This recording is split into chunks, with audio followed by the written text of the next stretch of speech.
Hello అండి. Welcome back to our channel.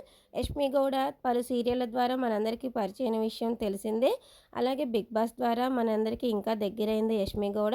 అలాగే craze కూడా సంపాదించి ఎక్కింట అయితే తెగ నెగటివిటీ సంపాదించుకోవడంలో ముందు స్థానంలో ఉన్న యష్మి అయితే అందరికీ సుపరిచితురాలే. యష్మి అయితే 'బిగ్ బాస్'కి వెళ్ళాక చాలా నెగటివిటీ మూటకట్టుకుందనే చెప్పాలి. తన మీద ట్రోల్స్ అండ్ మీమ్స్ అయితే వచ్చాయి. ఆ ప్రభావం తన ఎలిమినేషన్‌కి కూడా దారితీసిందనే చెప్పాలి 'బిగ్ బాస్'లో ఉన్నప్పుడు. అలాగే బయటకి వచ్చిన తర్వాత కూడా ఎక్కడికి వెళ్ళినా నెగటివిటీ అయితే యష్మినైతే విడిచిపెట్టలేదు. కానీ వాటన్నిటికీ చెక్ పెడుతూ యష్మి అయితే ఒక పోస్ట్ చేసింది. అదేంటంటే ఇటీవలే యష్మి గౌడ, ప్రేరణ, తేజస్వి మదివాడ యాంకరింగ్‌లో వచ్చిన 'కాకమ్మ కథ 2లో ఎపిసోడ్‌లో అయితే ఇంటర్వ్యూ ఇచ్చారు.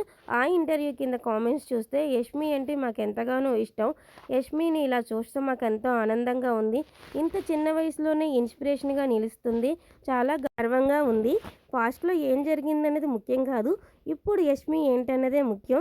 ఇలా ఉంటే యష్మిని ఎవ్వరైనా ప్రేమిస్తారు. మేము ఎంతగానో ప్రేమిస్తున్నామని చెప్పేసి అయితే కామెంట్స్ అయితే పెట్టారు. వాటినైతే యష్మి తన అకౌంట్‌లో అయితే స్టోరీలో అయితే పెట్టింది. ఈ ఇంటర్వ్యూ తర్వాత ఇంత లవ్ సంపాదించడం నాకెంత ఆనందంగా ఉందంటే క్యాప్షన్ కూడా పెట్టింది. యష్మి ఇలా ఆనందంగా ఉండటం అయితే యష్మి అభిమానులకి చాలా హ్యాపీని ఇస్తుందని చెప్పి నేను అనుకుంటున్నాను. అభిమానుల ప్రేమను పొందటం వేరు.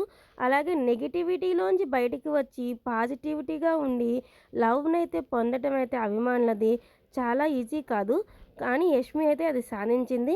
మీకేమనిపిస్తుంది ఫ్రెండ్స్? ఒకవేళ మీకు కూడా నాలాగా అనిపిస్తే మన వీడియోనైతే లైక్ చేసేయండి. అలాగే మన ఛానల్‌ని ఎవరైనా సబ్స్క్రైబ్ చేసుకోకపోతే సబ్స్క్రైబ్ చేసుకోండి. Thank you for watching.